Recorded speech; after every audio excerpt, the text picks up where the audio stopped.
Hello and welcome to the Common Weal Policy Podcast. I'm Craig Dalziel, I'm the Head of Policy at Common Weal, and this week's guest is Marion Macleod, someone who has an extensive career in children's social care and education as a practitioner, a planner, a policymaker and a researcher, and who is also the author of Common Weal's latest policy paper, Childcare or Caring About Children, Growing an Equal Nation from the Ground Up. Welcome to the show, Marion. How are you? Well, thanks, Craig. So this is possibly a topic that is one of the most fundamental to a lot of people in this country. That we're talking about childcare and early years care.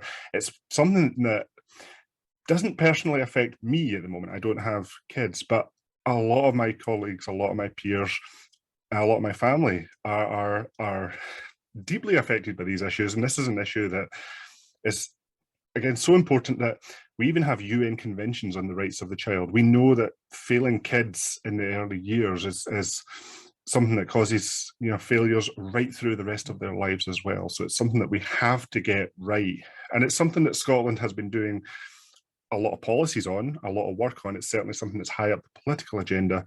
But the case you make in this paper, Marion, is it's something that's been done in an uncoordinated manner and not as well as it could be. Can you talk a bit about the landscape of childcare and early years care in Scotland as it stands at the moment? Yeah, I think one of the things we need to remember about the way that our services have developed, in contrast to see how they've developed in other countries where they have a different approach and have taken from the start a much more holistic concept of child development and applied that to the way they develop their services.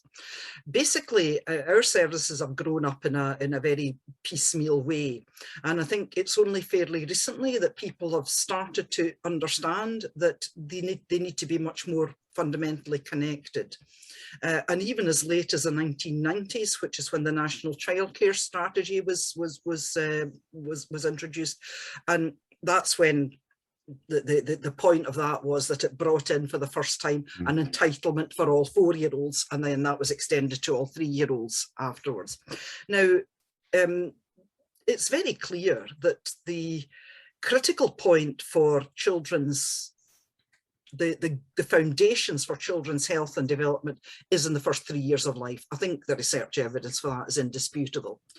So if you're actually looking at children's development, then starting at 3 has bolting the stable door after the horse has gone in a lot of respects. Yeah. But we've got to remember that that wasn't why it was set up. It wasn't set up primarily to support children's development. It was set up primarily to allow parents to enter the labour market.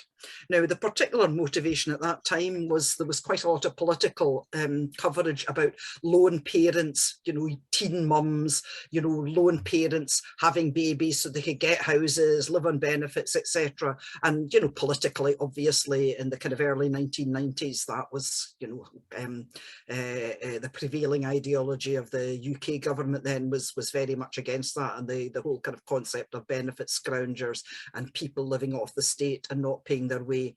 So the introduction of that childcare strategy was coupled with a very, very strong push through the Department of Employment to get lone parents back into the workforce. So I think we've got to kind of understand that. I think the other thing is there was another kind of element of that, which was nursery education, and that was hugely various throughout Scotland. I worked in Lothian region, which was quite pioneering in terms of the volume and availability of that to parents, but it was very time limited. You were talking about a couple of hours a day, really. So it was not at all intended, in contrast to the other thing, it was not at all intended to really support parents working. In fact, it seemed to be predicated on people not working because the times would be grossly inconvenient for anyone who was in employment, because my recollection is my own children started at 9:30 and finished at 11:30. So, if you were going to work, you needed to be away before the nursery day started. And even if you worked part-time, that 2 hours was really not very helpful. But that was seen as supporting children's preparedness for formal education. It had quite a different route. We also had things that were centres that were very often run by social work departments that children accessed, and they could get up to full-time care there, but it was usually time limited and on the basis of some immediate need for support, or averting a family crisis, or monitoring a perhaps risky situation at home for children. So we had all these different strands. We also had things that were parent-led and run, like after-school care, like play groups, parent and toddler groups. There was, you know, a massive range of provision, which didn't have any kind of unifying ideology as to what it was doing. It had grown up from all different routes. The social work centres, interestingly, started off as nurseries that were set up during the Second World War, the ones in Edinburgh, for people who were working in munitions production.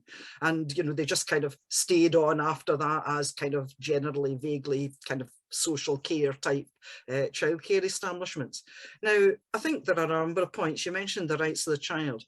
I think what we've got to remember is the rights of the child is an international convention which is meant to apply to all countries, and clearly they mean the right, the right to health probably means something quite different in Somalia from what it means in Scotland, because, you know, countries are at different stages in development and what they can do. So it's a case of what governments actually, how they articulate these entitlements, or if indeed they articulate entitlements, yes, and you know, that actually these rights convey. And I think that's the starting point, because if Scotland is going to be the best place in the world to grow up, which is what the government continually says it aspires to, then I think we really need to think, well, what does that really mean? Now, to me, a very important thing means that children get a fair chance to have equal outcomes as they grow and develop and go through life. And if you're allowing, if you have a system which allows a lot of children really to have fallen behind before they actually get to the first point of statutory entitlement, then I think it's certainly not demonstrating that it's the best place in the world to grow up. So I think the first point is we have very little in place for under threes. If you look at the countries that do well, like the Nordic countries, you have entitlement to not what they call childcare, they call it ECEC, early childhood education and care, because they see it as a very integrated service. But they offer that from, well, as soon as parents go back to work, and they have much more generous parental leave, paid parental leave when children are born. But if you choose to go back to work, I think in most of the Nordic countries, you can get up to full-time care from a baby being about 6 weeks old. And the nature of that care is very, very different. There are not all these different strands and patchwork that people have to end up putting lots of things together. And I mean, I'm not saying that things are the same as they were, you know, kind of 20, 30 years ago. But, you know, I had to, when I was working, you pay for a childminder to take my children to their state entitled couple of hours of nursery, to pick them up afterwards, then to look after them in the afternoon, and take them to other activities that they might be doing. So, you know, you end up, the free childcare, unless it's whole time and actually covers a working day, can end up incurring a lot more expense than actually buying a whole service does. So I think that, you know, there are various points about that.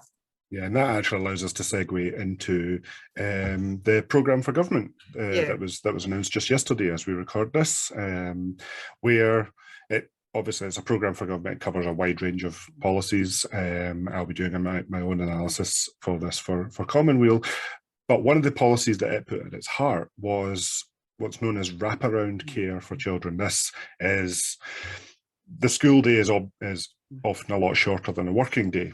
If you have your kids in school from 9 till 3:30, but your working day, including commute, is 8 till 6, then you need some sort of care to bridge that gap. This is something that actually my cousin talked about to me a few days ago before this was announced, saying that this was something that they would really value, given that at the moment they're paying something like £900 a month for that bridging care that allows her to work.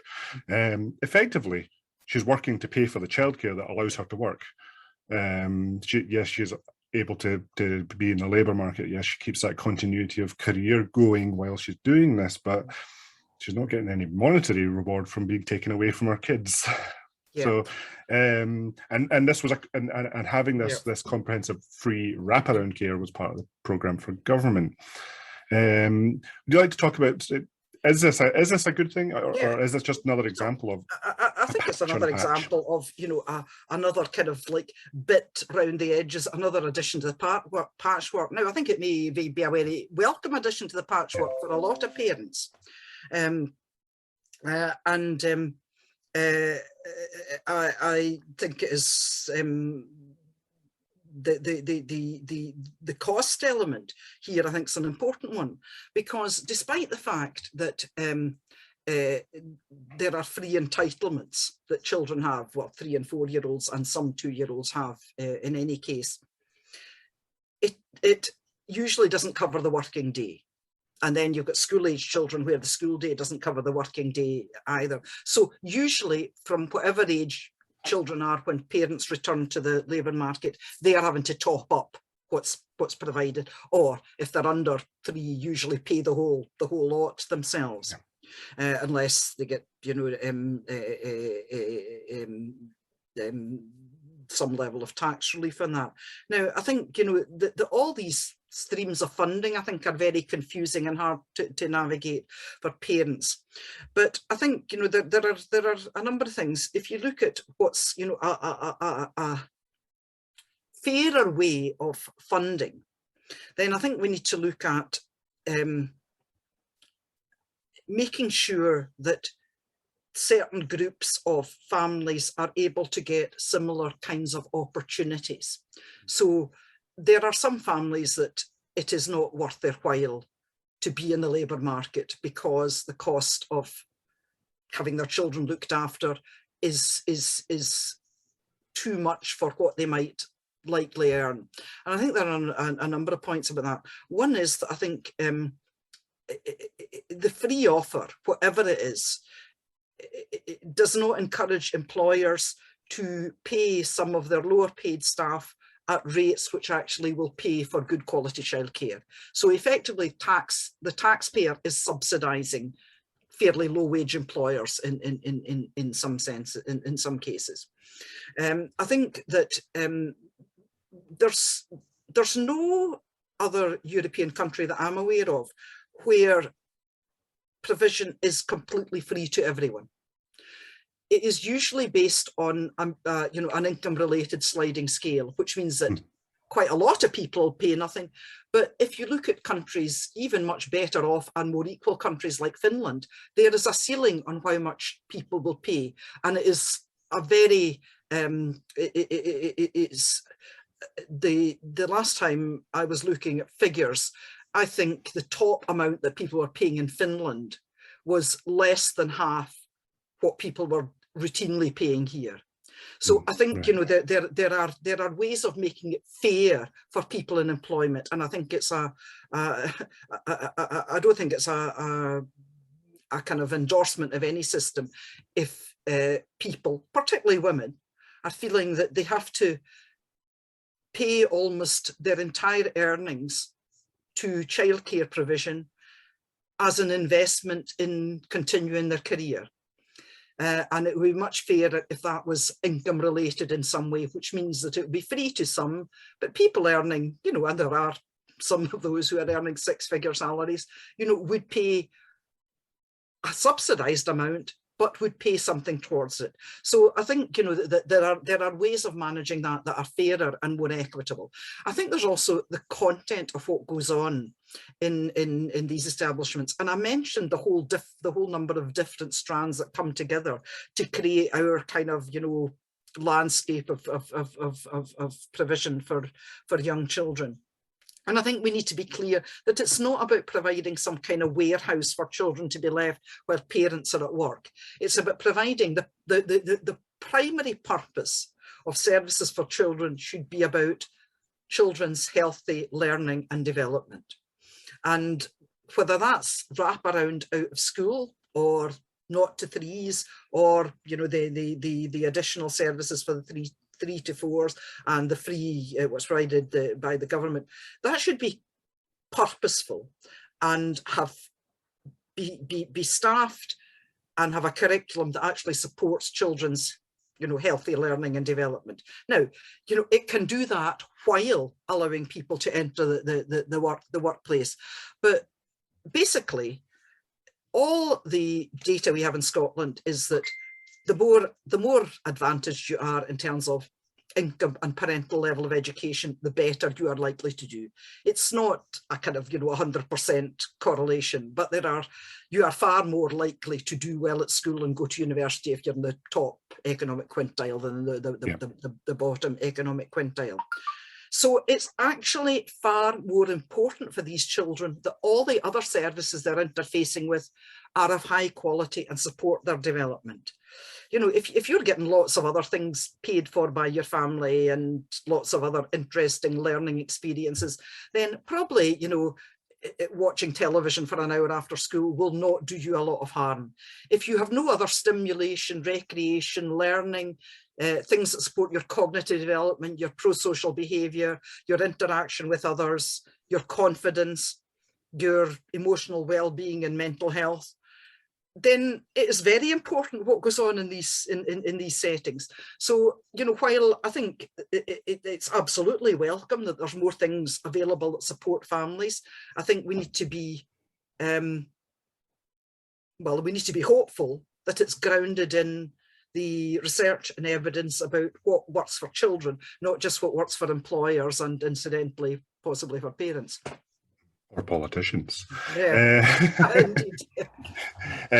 So we obviously don't have time to go through your entire paper in the remaining time we have for the podcast. It's a substantial paper even by our standards, and it's a very comprehensive plan covering prenatal, before children, when you're talking about people before they become parents, all the way up to school age. But can you give us a kind of overview of what that looks like and why it's better to do this as a strategic plan rather than pulling out the individual policies? Well, I think we have spent many years trying to cobble things together from the kind of disconnected and dissociated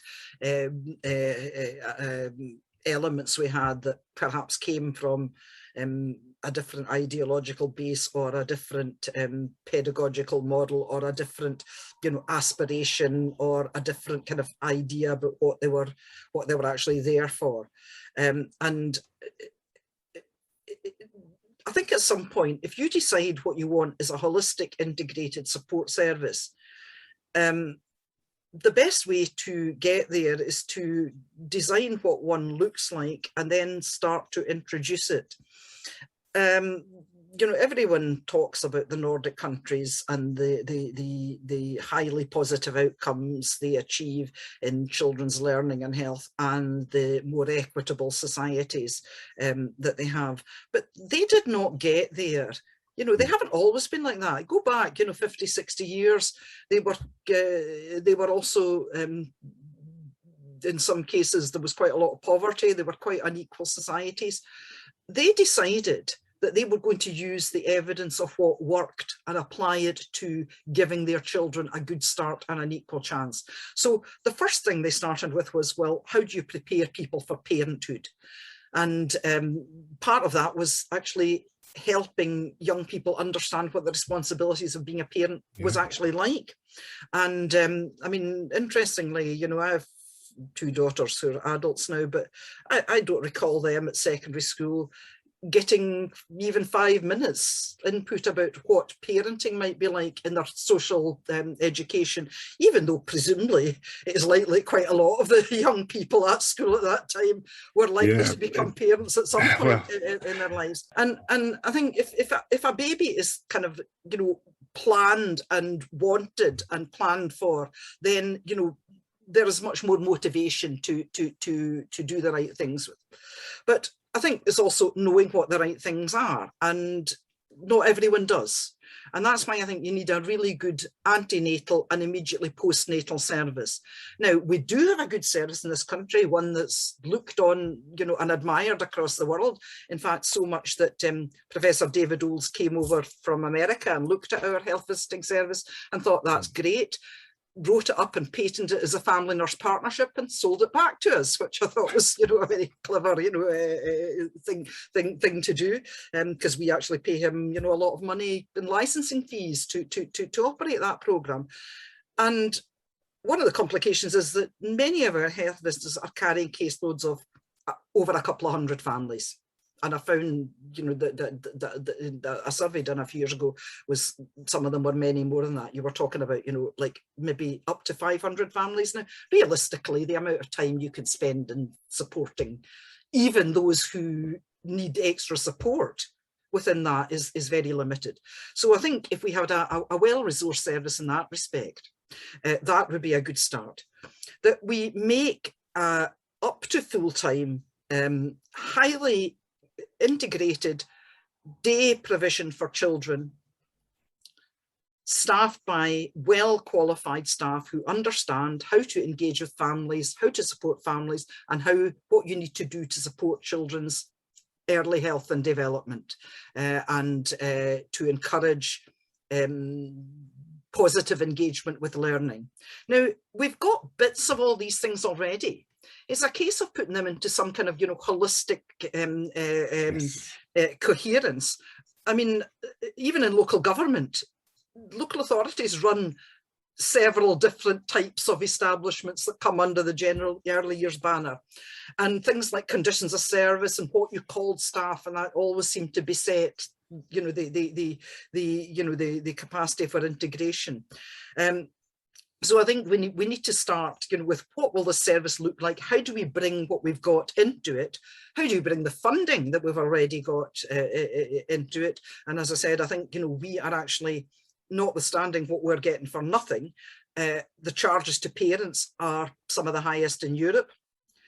And what is it what do we need the workforce to be able to do to support these children well, particularly those who are at risk of more negative or less equitable outcomes? I also think, and there's been quite a lot of coverage given to the whole concept about how children learn and what is important in early learning. And it's not about rote learning of formal things like arithmetic or alphabets or things. It is about creativity, social learning and play. And I think we have a very varied landscape in terms of curriculum, with some excellent provision and with some fairly indifferent provision. And sadly, I think some of the data we've got indicates that, again, the better off and more advantaged families will be able to buy the better quality provision, and the poorer people are left with the kind of, you know, the kind of lowest common denominator. So we've got to bring all these things, and so health, learning, work-related childcare, children's development, play, creativity, social behaviour, all under the one umbrella, and not see all these things as separate things that you've got to kind of buy and piece together separately. And part of that is engaging with and supporting families. And there are some families that are very resistant to engaging with services, possibly because they have quite negative experiences. And but these kind of ironically tend to be the ones that need probably, you know, more support than average. I think it's about balancing between the targeted and the universal. And I sometimes think we don't get that very right in Scotland. And we very often end up providing universal services that works in quite an economically regressive way, because it subsidises and advantages the already advantaged. And as I've said, it, you know, leaves the people who are less advantaged, possibly even more disadvantaged, if you like.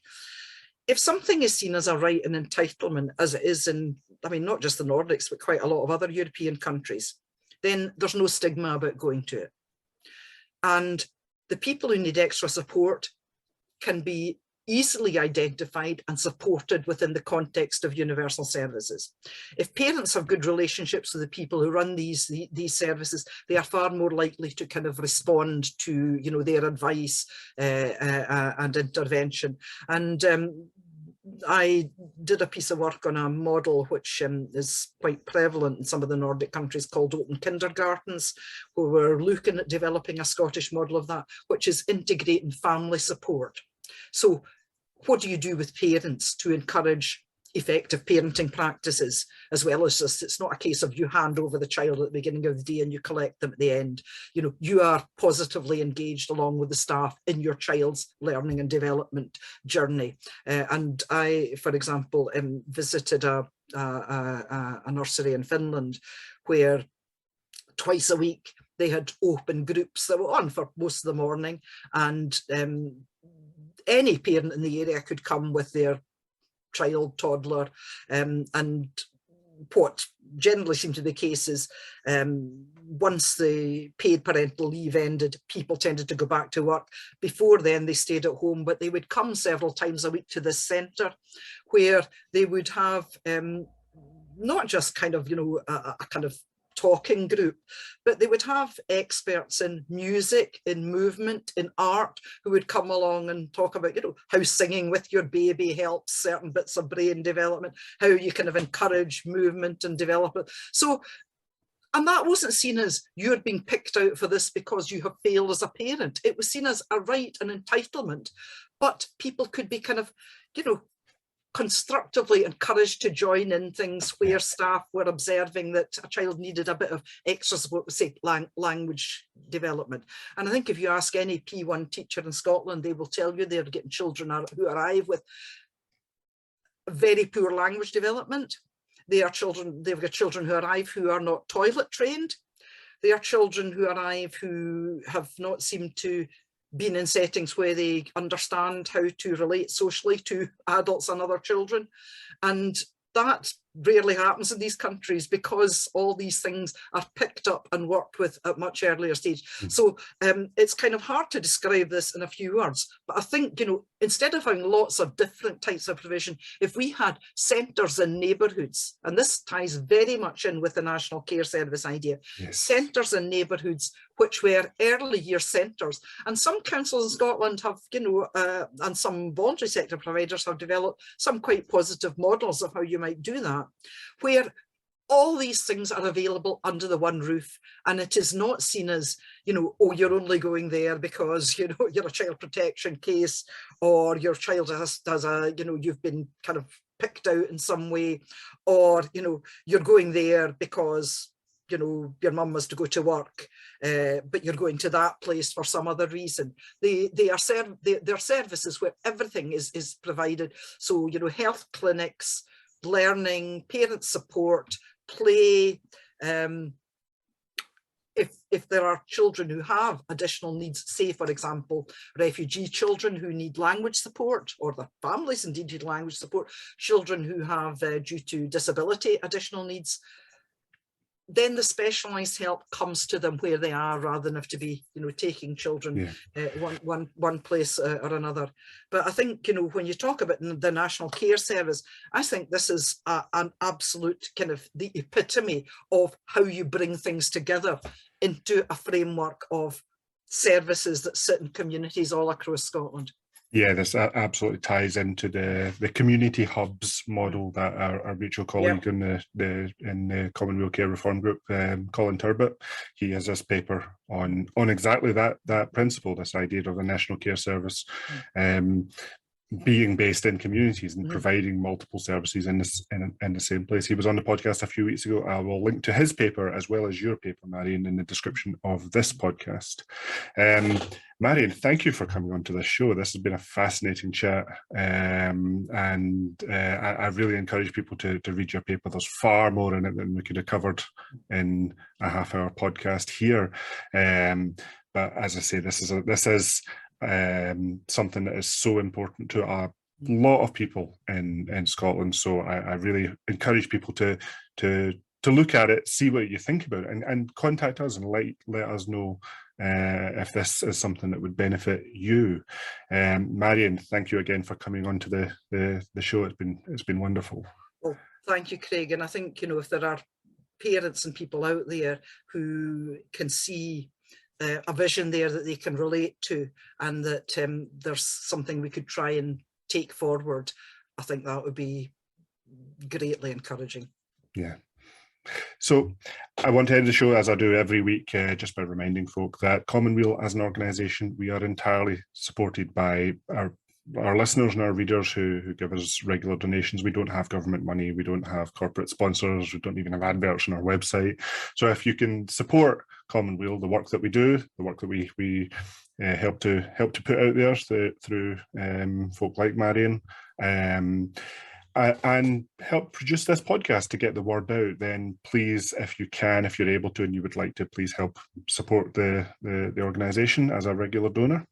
I'd also like to say there will be no policy podcast next week as I'm on holiday. I'm taking a little break. But the following week will be episode number 100 of the policy podcast. So I would like to do a little Ask Me Anything Q&A. So listeners out there, please email in your questions to me at craig@common.scot or to our main Common Weal email address, hello@common.scot. Ask us about anything, any policy that Common Weal's been working on, anything that you've seen us do. Send in your questions and I will try to answer them on that special 100th episode. The week after that, my guest will be Peter Ryan, one of Scotland's foremost experts in currency and within the independence debate, and we will be talking about some new developments in the world of currency that could substantially change the way we talk about the currency within the independence debate. So I hope to see you in a few weeks.